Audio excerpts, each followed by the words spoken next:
नमस्कार दोस्तों, स्वागत है आपका आज के मुख्य समाचारों में। जी हां दोस्तों, आपको यहां पर देखने को मिलेंगी सुबह से लेकर शाम तक की तमाम बड़ी खबरें मुख्य समाचार ब्रेकिंग न्यूज अपडेट्स के रूप में। तो चलिए दोस्तों, जान लेते हैं आज की पहली बड़ी खबर। लोकसभा में महिला आरक्षण बिल पेश। कानून बनने के बाद महिला सांसदों की संख्या 181 होगी, लेकिन यह 2024 में लागू नहीं होगा। जी हां दोस्तों, लोकसभा में 19 सितंबर को 128वां संविधान संशोधन बिल यानी कि नारी शक्ति वंदन विधेयक पेश किया गया। इसके मुताबिक लोकसभा और राज्यों की विधानसभाओं में महिलाओं के लिए 33% रिजर्वेशन लागू किया जाएगा। लोकसभा की 543 सीटों में 181 महिलाओं के लिए आरक्षित होंगी। लोकसभा में इस बिल पर कल 20 सितंबर को सुबह 11 बजे से शाम 6 बजे तक बहस रहेगी। दोस्तों, नए विधेयक में सबसे बड़ा पेच यह है कि यह डेलिमिटेशन यानी कि परिसीमन के बाद ही लागू होगा। परिसीमन इस विधेयक के बाद होने वाली जनगणना के आधार पर होगा। 2024 में होने वाले आम चुनावों से पहले जनगणना और परिसीमन करीब करीब असंभव है।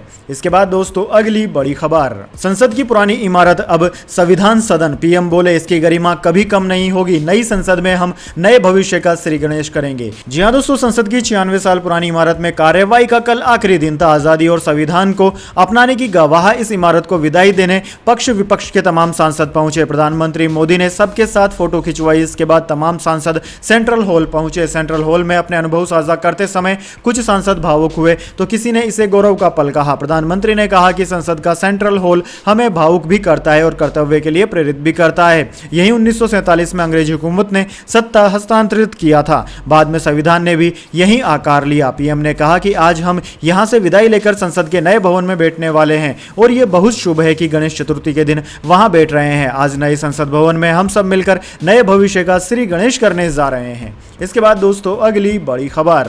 नारी शक्ति वंदन अधिनियम आसान नहीं है। महिला आरक्षण की राह संसद से पास होने पर भी 2029 तक हो सकेगा लागू। जी हां दोस्तों, केंद्र सरकार ने संसद के निचले सदन, राज्य विधानसभाओं और दिल्ली विधानसभा में महिलाओं को 1/3 आरक्षण प्रदान करने से संबंधित ऐतिहासिक नारी शक्ति वंदन विधेयक को मंगलवार को लोकसभा में पेश किया। विधेयक में कहा गया है कि आरक्षण अगली जनगणना के प्रकाशन और उसके पश्चात परिसीमन प्रक्रिया के बाद ही प्रभावी होगा। ऐसे में 2024 चुनाव से पहले इसके लागू होने की संभावना नहीं के बराबर है। इसका एक मतलब यह भी है कि भले ही विधेयक पारित हो जाए, लेकिन 2029 में चुनाव होने तक इसे अधिनियमित नहीं किया जा सकता। लोकसभा में केंद्रीय कानून मंत्री अर्जुन राम मेघवाल ने महिला आरक्षण से जुड़ा 128वां संविधान संशोधन नारी शक्ति वंदन विधेयक 2023 पेश किया था।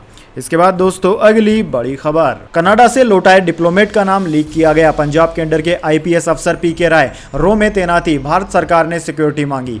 जी हां दोस्तों, कनाडा की संसद में पीएम जस्टिस ट्रूडो ने आतंकी हरदीप सिंह निज्जर की हत्या का आरोप जिस अफसर पर लगाया उसका नाम लीक कर दिया गया है। यह आईपीएस अधिकारी पवन कुमार राय है जो कनाडा में रो के लिए काम करते थे। सूत्रों के मुताबिक कनाडा ने ही नाम को लीक किया है। विदेश मंत्रालय ने ही नाम को लीक किया है। उन पर इल्जाम लगाकर कनाडा से भारत वापस लौटा दिया गया। इसके बाद भारत सरकार ने पीके राय के लिए सुरक्षा मांगी है। पवन कुमार राय 1997 बैच के पंजाब कैडर के भारतीय पुलिस सेवा के अफसर हैं। वह पंजाब में तरनतारण, जालंधर और अमृतसर में एसएसपी रह चुके हैं। आईपीएस राय को हाईटेक प्रोफेशनल्स तरीके से काम करने के लिए जाना जाता है। राय पहले अफसर थे जिन्होंने पंजाब में ड्राई और केमिकल के नशे को सबसे पहले पहचाना और 2009-10 में तरनतारण के एसएसपी रहते इसके खिलाफ एक्शन लिया।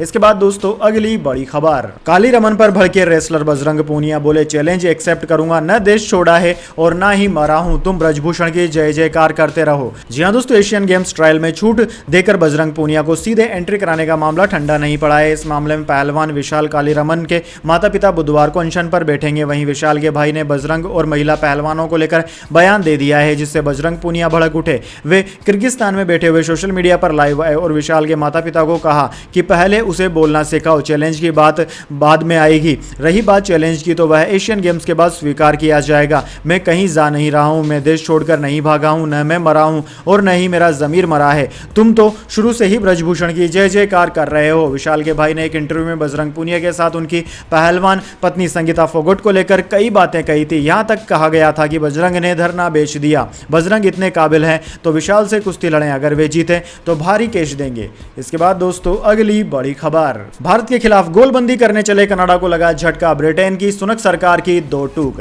जी हां दोस्तों, खालिस्तान आतंकी हरदीप सिंह निज्जर को लेकर भारत और कनाडा के बीच जारी तनातनी के बीच ब्रिटेन ने ट्रुडेau सरकार को झटका दिया है। ब्रिटेन ने कहा है कि कनाडा के गंभीर आरोपों को लेकर वह ट्रुडेau सरकार के साथ संपर्क में है, लेकिन फ्री ट्रेड एग्रीमेंट को लेकर वह भारत के साथ बातचीत जारी रखेगा। ब्रिटेन का यह बयान कनाडा के लिए इसलिए झटके के तौर पर देखा जा रहा है क्योंकि कनाडाई प्रधानमंत्री जस्टिन ट्रुडेau ने सोमवार को संसद में कहा था कि इस मामले को लेकर वो अपने सहयोगी यानी कि G7 देशों के साथ भी बातचीत कर रहे हैं। इसके लिए उन्होंने ब्रिटिश पीएम ऋषि सुनक से बात भी की थी। कनाडा के एक वरिष्ठ सरकारी सूत्र ने CBC न्यूज़ को बताया था कि ट्रुडेau ने G7 में शामिल ब्रिटेन के प्रधानमंत्री ऋषि सुनक, फ्रांस के राष्ट्रपति एमेनुएल मैक्रों और अमेरिका के राष्ट्रपति जो बाइडेन समेत अन्य सहयोगी देशों के नेताओं से इस मुद्दे पर बात भी की है।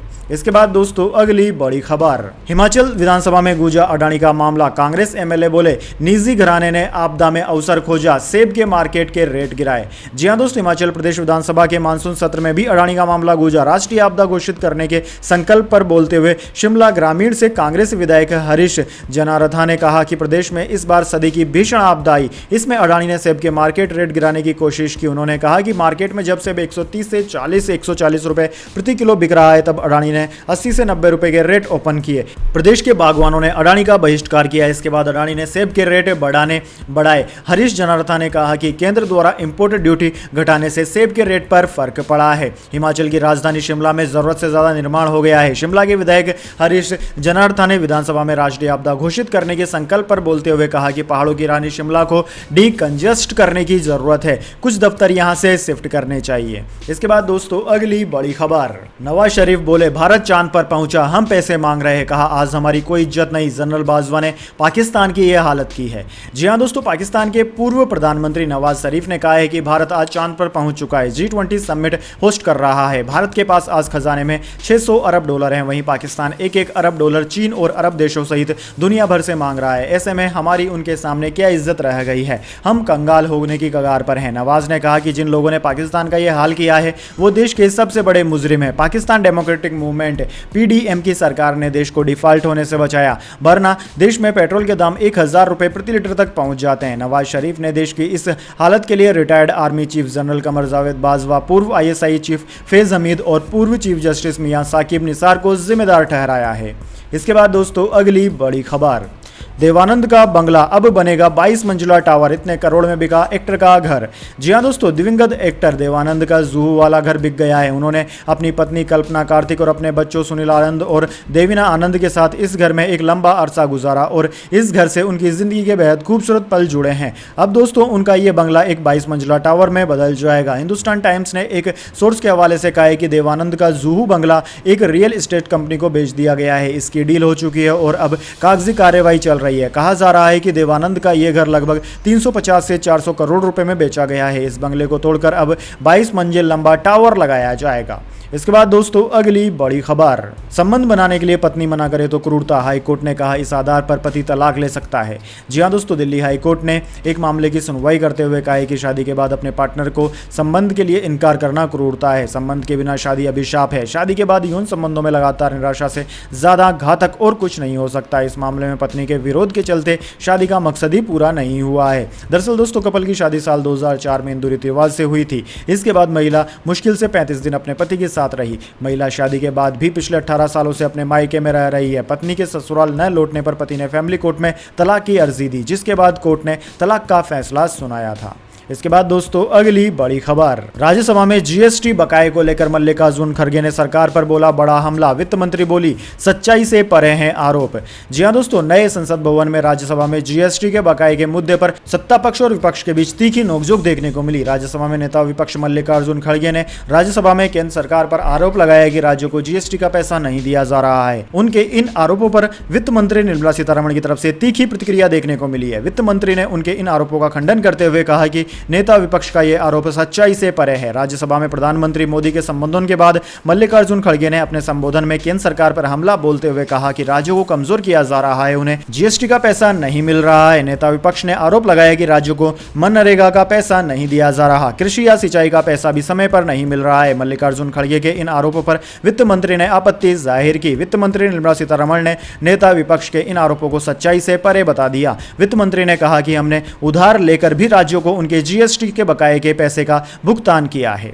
इसके बाद दोस्तों अगली बड़ी खबर, L1 पॉइंट की तरफ निकला आदित्य स्पेसक्राफ्ट। पृथ्वी की ऑर्बिट से निकलने के लिए थ्रस्ट फायर किए, जनवरी में L1 पॉइंट पर पहुंचेगा। जी हां दोस्तों, आपकी जानकारी के लिए बता दें, इसरो ने आदित्य L1 स्पेसक्राफ्ट को रात करीब 2 बजे ट्रांसलैंग्रेजियन पॉइंट 1 में इंसर्ट किया, जिसके लिए यान के थ्रस्ट कुछ देर के लिए फायर किए गए। ट्रांसलैंग्रेजियन पॉइंट 1 इंस्ट्रेंशन यानी कि यान को पृथ्वी की कक्षा से लैंग्रेजियन पॉइंट 1 की तरफ भेजना। यहां से स्पेसक्राफ्ट अपना 15 लाख किलोमीटर का सफर शुरू करेगा। ये 110 दिन बाद जनवरी 2024 में L1 पॉइंट पर पहुंचेगा। दोस्तों आदित्य L1 को 2 सितंबर को सुबह 11:50 पर PSLV C-57 के XL वर्जन रॉकेट के जरिए श्रीहरिकोटा के सतीश धवन स्पेस सेंटर से लॉन्च किया गया था। लॉन्चिंग के 63 मिनट 19 सेकंड बाद स्पेसक्राफ्ट को पृथ्वी की 235 गुणा 19,500 किमी की कक्षा में स्थापित किया गया था। इसके बाद 4 बार स्पेसक्राफ्ट के थ्रस्ट फायर कर उसकी ऑर्बिट बढ़ाई गई थी। दोस्तों इससे पहले सोमवार को इसरो ने बताया था कि आदित्य L1 ने साइंटिफिक डेटा कलेक्ट करना शुरू कर दिया है। स्पेसक्राफ्ट पर लगे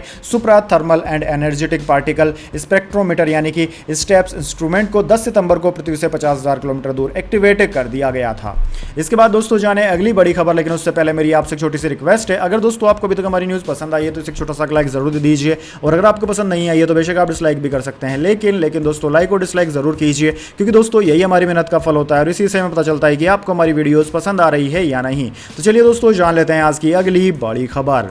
टुंड्रो के बेतुके बयान के बाद बिलावल भुट्टो ने भारत के खिलाफ उगला जहर, कहा इंडिया हिंदुत्व आतंकवादी देश। जी हां दोस्तों, भारत और कनाडा के बीच खालिस्तान समर्थक आतंकी हरदीप सिंह हत्याकांड को लेकर तनाव चरम पर है। दोनों देशों ने एक दूसरे के राजनयिकों को अपने देश से निष्कासित कर दिया है। दोनों देशों के बीच तल्खी बढ़ने की असल वजह कनाडाई प्रधानमंत्री जस्टिन ट्रूडो का बयान है, जिसमें उन्होंने हरदीप सिंह निज्जर की हत्या के पीछे भारत सरकार के एजेंडे होने की बात कही थी। भारत और कनाडा के राजनयिक संकट के बीच पाकिस्तान के पूर्व विदेश मंत्री बिलावल भुट्टो ने भारत के खिलाफ जहर उगला है। जरदारी ने मंगलवार को कहा कि अंतर्राष्ट्रीय समुदाय के लिए यह स्वीकार करने का समय आ गया है कि भारत एक हिंदुत्ववादी आतंकवादी राज्य बन गया है। कंगाली की कगार पर खड़े मुल्क के नेता ने अंतर्राष्ट्रीय समुदाय को सलाह देते हुए कहा है कि पश्चिम के देश भारत के इस किस्म के वाकियात को कब तक नजरअंदाज करते रहेंगे। भारत और कनाडा के तनाव पर अमेरिका और ऑस्ट्रेलिया ने भी चिंता व्यक्त की। ऑस्ट्रेलिया के विदेश मंत्रालय ने कहा कि कनाडा के लगाए आरोप चिंताजनक है और हम इस जांच पर नजर बनाए हुए हैं। वहीं व्हाइट हाउस के राष्ट्रीय सुरक्षा परिषद के प्रवक्ता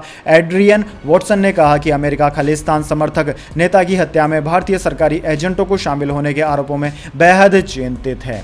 इसके बाद दोस्तों अगली बड़ी खबर, आदिवासी बच्चों के लिए साफ खाने का इंतजाम भी नहीं कर पा रही सरकार, कमलनाथ का सीएम शिवराज पर हमला। जी हां दोस्तों, मध्य प्रदेश के जबलपुर शहर में सरकारी ट्राइबल हॉस्टल में 100 से ज्यादा बच्चों के बीमार होने के मामले में पीसीसी चीफ कमलनाथ ने सरकार को जमकर घेरा। कमलनाथ ने मुख्यमंत्री शिवराज सिंह चौहान से सवाल किया कि आदिवासी समाज के बच्चों के साफ सुथरे भोजन का प्रबंध भी आखिर उनकी सरकार क्यों नहीं कर पा रही है। इस मामले में प्रशासनिक लापरवाही की बात भी कही जा रही है। घटना के 24 घंटे बाद भी प्रशासन ने इस मामले में किसी पर जिम्मेदारी फिक्स नहीं की है, केवल दूसरी खाने का सैंपल लेकर जांच करने की बात कही जा रही है। इसके बाद दोस्तों अगली बड़ी खबर, हाईकोर्ट बोला सरकार सोशल मीडिया इस्तेमाल की उम्र तय करे, बच्चों को लत लग रही, इंटरनेट से दिमाग को भ्रष्ट करने वाली चीजें भी हटाएं। जी हां दोस्तों, कर्नाटक हाईकोर्ट ने 19 सितंबर को कहा कि सरकार सोशल मीडिया पर इस्तेमाल करने के लिए उम्र तय करे। कोर्ट ने कहा कि सोशल मीडिया का इस्तेमाल करना अच्छी बात है, लेकिन आजकल स्कूल जाने वाले बच्चे इसके आदी हो रहे हैं। ऐसे में सोशल मीडिया इस्तेमाल करने की उम्र तय होना वरदान साबित होगी। कोर्ट ने कहा कि 17 या 18 साल की उम्र के युवा सोशल मीडिया पर खूब इस्तेमाल करते हैं, लेकिन क्या उनमें देश के हित अहित पर फैसला लेने की मैच्योरिटी है? न केवल सोशल मीडिया से बल्कि इंटरनेट से ऐसी चीजें हटाई जानी चाहिए जो दिमाग को भ्रष्ट करती है। सरकार को इस बारे में विचार करना चाहिए। इसके बाद दोस्तों अगली बड़ी खबर, 2024 का लोकसभा चुनाव लड़ेंगे प्रशांत किशोर, किया बड़ा ऐलान, बताया जन सुराज का प्लान भी। जी हां दोस्तों, बीते करीब 1 साल से अपनी जन सुराज पद यात्रा को लेकर बिहार के अलग अलग जिलों में पैदल यात्रा कर रहे प्रशांत किशोर इन दिनों मुजफ्फरपुर जिले में है। मुजफ्फरपुर के अलग अलग क्षेत्रों में वो लगातार पदयात्रा कर रहे हैं और लोगों से मिल रहे हैं। मंगलवार को मुजफ्फरपुर में जन सुराज पदयात्रा के सूत्रधार प्रशांत किशोर ने मीडिया संवाद के दौरान लोकसभा चुनाव 2024 में खुद के चुनाव लड़ने की बात को लेकर बड़ा बयान दे दिया। उन्होंने कहा कि अगर प्रशांत किशोर नेताओं और दलों को सलाह देकर जिता सकते हैं तो भरोसा रखिए बिहार की जनता को भी जिता सकता हूं। इस पूरे अभियान में यह कहा जा रहा है कि जनता के बीच से ऐसे लोगों को ढूंढकर निकालेंगे और उनके साथ साथ अपनी पूरी शक्ति, बुद्धि और संसाधन लगाएंगे और उनको जिता कर लाएंगे। प्रशांत किशोर ने कहा कि जब कोई ईमानदार व्यक्ति जीत कर आएगा तभी स्थिति में सुधार आएगा। इसके बाद दोस्तों अगली बड़ी खबर, मानहानि मामले में राजस्थान के सीएम अशोक गहलोत को बड़ा झटका, रावत रेवेन्यू कोर्ट ने खारिज की याचिका। जी हां दोस्तों, राजस्थान के मुख्यमंत्री अशोक गहलोत को दिल्ली की रावत रेवेन्यू कोर्ट ने झटका दिया है। केंद्रीय मंत्री गजेंद्र सिंह शेखावत के मानहानि मामले में खुद को आरोप मुक्त करने की मांग वाली याचिका को कोर्ट ने मंगलवार को खारिज कर दिया। अब इस मामले में आगे की सुनवाई 25 और 26 सितंबर को की जाएगी। गहलोत की याचिका खारिज होने के मतलब है कि दोस्तों अब उन पर मानहानि का मुकदमा चलेगा। इससे पहले शनिवार को दिल्ली की अदालत ने गहलोत को ट्रायल कोर्ट में वीडियो कॉन्फ्रेंसिंग के जरिए पेश होने की राहत बरकरार रखी थी। सुनवाई के दौरान कोर्ट ने मुख्यमंत्री गहलोत को राहत देते हुए 14 अक्टूबर तक अंतरिम सुनवाई की तारीख बढ़ा दी थी। साथ ही केंद्रीय मंत्री गजेंद्र शेखावत से अगली सुनवाई में अपना पक्ष रखने के लिए कहा है। इससे पहले सेशन कोर्ट ने 16 सितंबर तक वीडियो कॉन्फ्रेंसिंग के जरिए कोर्ट में पेश होने की अंतरिम राहत दी थी। इसके बाद दोस्तों अगली बड़ी खबर, सिंधिया को सोनिया गांधी ने दी बगल में बैठने की जगह, संसद भवन से सामने आई रोचक तस्वीर। जी हां दोस्तों, देश को नया संसद भवन मिल गया है। गणेश चतुर्थी के शुभ अवसर पर नए संसद भवन में विशेष सत्र के दूसरे दिन की कार्यवाही हुई। इससे पहले पुराने संसद भवन में सोमवार को सत्र का आगाज हुआ। इस दौरान तमाम तस्वीरें सामने आई, लेकिन एक तस्वीर पर लगभग हर किसी की नजर ठहर गई और वह तस्वीर थी कांग्रेस संसदीय दल की अध्यक्ष सोनिया गांधी के पास बैठे केंद्रीय मंत्री ज्योतिरादित्य सिंधिया की। दरअसल लोकसभा और राज्यसभा की आखिरी बैठक के साथ साथ पुराने संसद भवन से औपचारिक निकास के उपलक्ष्य में एक समारोह आयोजित किया गया था। इस दौरान पुराने संसद भवन के सेंट्रल हॉल में सभी सांसद मौजूद थे। इस दौरान कांग्रेस की पूर्व अध्यक्ष सोनिया गांधी और केंद्रीय मंत्री ज्योतिरादित्य सिंधिया साथ बैठे देखे गए। संसद भवन के सेंट्रल हॉल में आयोजित एक समारोह की शुरुआत से पहले केंद्रीय मंत्री ज्योतिरादित्य सिंधिया आगे की तरफ आए और आगे की पंक्ति में बैठी कांग्रेस संसदीय दल की अध्यक्ष सोनिया गांधी का अभिनंदन किया। बीजेपी नेता सिंधिया कुछ देर तक वहीं खड़े होकर सोनिया गांधी समेत उनके बगल में बैठे लोकसभा में कांग्रेस के नेता अधीर रंजन चौधरी और कांग्रेस अध्यक्ष मल्लिकार्जुन खड़गे से बात करते रहे। थोड़ी देर बाद सिंधिया दूसरी पंक्ति की अगली सीट पर जाकर बैठ गए। हालांकि कार्यक्रम शुरू होने से पहले ही सोनिया गांधी के साथ बैठे चौधरी और कांग्रेस प्रमुख मल्लिकार्जुन खड़गे मंच पर चले गए थे। इसके बाद दोस्तों अगली बड़ी खबर, अश्लील वीडियो को इंटरनेशनल रेसलर ने साजिश बताया। अंशु मलिक बोली, लड़की हिमाचल, लड़का रोहतक का, बिना सच जाने मुझे दोषी करार दिया। जी हां दोस्तों, हरियाणा की इंटरनेशनल रेसलर अंशु मलिक ने अपने सोशल मीडिया अकाउंट पर एक वीडियो जारी किया है जिसमें उन्होंने पिछले दिनों सोशल मीडिया पर वायरल हुए अश्लील वीडियो का खंडन किया। अंशु मलिक ने कहा कि मेरा इस वीडियो से कोई संबंध नहीं है, इसके बावजूद मुझ पर गंदे कमेंट्स किए जा रहे हैं। मैं किसी बड़ी साजिश का शिकार हुई हूं। मैं और मेरा परिवार मेंटल ट्रॉमा से गुजर रहा है। वीडियो में दिख रहा लड़का रोहतक और लड़की हिमाचल प्रदेश की है। वे दोनों रिलेशनशिप में हैं। अंशु ने लोगों से बिना सच्चाई जाने किसी भी नतीजे पर न पहुंचने की विनती की। अंशु ने लिखा कि सत्य परेशान हो सकता है लेकिन पराजित नहीं हो सकता। आखिर में सत्य की जीत और झूठ की हार हुई। इसके बाद दोस्तों अगली बड़ी खबर, राजामौली लेकर आ रहे हैं भारतीय सिनेमा की बायोपिक। इस बॉलीवुड डायरेक्टर के हाथों में दी फिल्म की कमान। जी हां दोस्तों, भारत के सबसे बड़े फिल्म मेकर्स में गिने जाने वाले एस राजामौली ने एक नया प्रोजेक्ट अनाउंस किया है जो देश के सिनेमा लवर्स की एक्साइटमेंट बढ़ा देगा। उनके इस नए शाहकार का नाम मेड इन इंडिया है। आरआरआर की ऑस्कर जीत और इंटरनेशनल कामयाबी ने राजामौली का कद इतना बड़ा कर दिया है कि अब उनके हर प्रोजेक्ट पर भारत ही नहीं दुनिया भर के सिनेमा फैंस की नजर रहती है और मेड इन इंडिया वो प्रोजेक्ट लग रहा है जो भारतीय सिनेमा की चमक को दुनिया के सामने रखने की कोशिश है। दरअसल दोस्तों सोमवार को यह जानकारी सामने आई कि राजामौली एक नया प्रोजेक्ट प्रेजेंट करने वाले हैं जो भारत में सिनेमा की शुरुआत और इसके शुरुआती दिनों की कहानी को बड़े पर्दे पर लाएगा। रिपोर्ट्स में बताया गया है कि इस फिल्म को राजामौली खुद ही डायरेक्ट कर रहे हैं, लेकिन इस फिल्म का स्केल उतना ही ग्रैंड यानी कि बड़ा होगा जो हम राजामौली की फिल्मों में अब तक देखते आए हैं। अब राजामौली ने ऑफिशियल अनाउंसमेंट में रिवील किया है कि इस नए प्रोजेक्ट का नाम मेड इन इंडिया है। इसके बाद दोस्तों अगली बड़ी खबर, लॉरेंस को गैंगस्टर या आतंकी कहने पर घोर आपत्ति। गुजरात कोर्ट में कहा उसके खिलाफ पुख्ता सबूत नहीं, एनआईए को निर्देश देने की मांग। जी हां दोस्तों, पंजाबी गायक सिद्धू मूसेवाला हत्याकांड, ड्रग्स तस्करी व अन्य कई मामलों में जेल में बंद गैंगस्टर लॉरेंस को उसे आतंकवादी या गैंगस्टर कहने से आपत्ति है। लॉरेंस ने गुजरात की विशेष कोर्ट में याचिका दायर कर नेशनल इन्वेस्टिगेशन एजेंसी एनआईए को कागजों में बिना ठोस सबूत के उसके नाम के आगे आतंकवादी या गैंगस्टर शब्दों के इस्तेमाल से परहेज करने का निर्देश देने की मांग रखी है। याचिका पर स्थानीय विशेष न्यायाधीश के.एम. सोजित्रा की कोर्ट ने एनआईए से जवाब मांगा है। इस मामले की सुनवाई के लिए 22 सितंबर की डेट निर्धारित की गई है। दोस्तों आपकी जानकारी के लिए बता दें कि 2022 में गुजरात तट पर एक नाव से नशे की बरामदगी के मामले में पुलिस रिमांड खत्म होने के बाद कोर्ट ने लॉरेंस को न्यायिक हिरासत में भेजा है। लॉरेंस के वकील आनंद ब्रह्म भट्ट द्वारा दायर याचिका में कहा कि भारत के नागरिक के रूप में मेरे सबसे कीमती अधिकारों को किसी भी व्यक्ति द्वारा छीना नहीं जाना चाहिए। कृपया उपरोक्त प्रार्थना से संबंधित आवश्यक आदेश पारित करें। इसके बाद दोस्तों अगली बड़ी खबर, बॉक्स ऑफिस पर नहीं थम रहा जवान का खुमार, वर्ल्ड वाइड 900 करोड़ के करीब पहुंची शाहरुख खान की फिल्म। जी हां दोस्तों, शाहरुख खान की फिल्म जवान का जादू लोगों के सिर चढ़कर बोल रहा है। फिल्म ने वर्ल्ड वाइड बॉक्स ऑफिस पर कई रिकॉर्ड तोड़ डाले हैं। दोस्तों फिल्म अब 900 करोड़ के क्लब में शामिल होने के बेहद करीब पहुंच गई है। इस बात की जानकारी खुद फिल्म के प्रोडक्शन हाउस ने सोशल मीडिया के जरिए दी। रेड चिलीज एंटरटेनमेंट ने अपने ऑफिशियल इंस्टाग्राम पेज पर पोस्ट करते हुए बताया कि जवान ने वर्ल्ड वाइड 883.68 करोड़ रुपए का कलेक्शन कर लिया है। फिल्म का क्रेज देखते हुए कहा जा रहा है कि गदर 2 के बाद अब जवान शाहरुख खान की ब्लॉकबस्टर फिल्म पठान का रिकॉर्ड तोड़ देगी और 1000 करोड़ से ज्यादा की कमाई करेगी।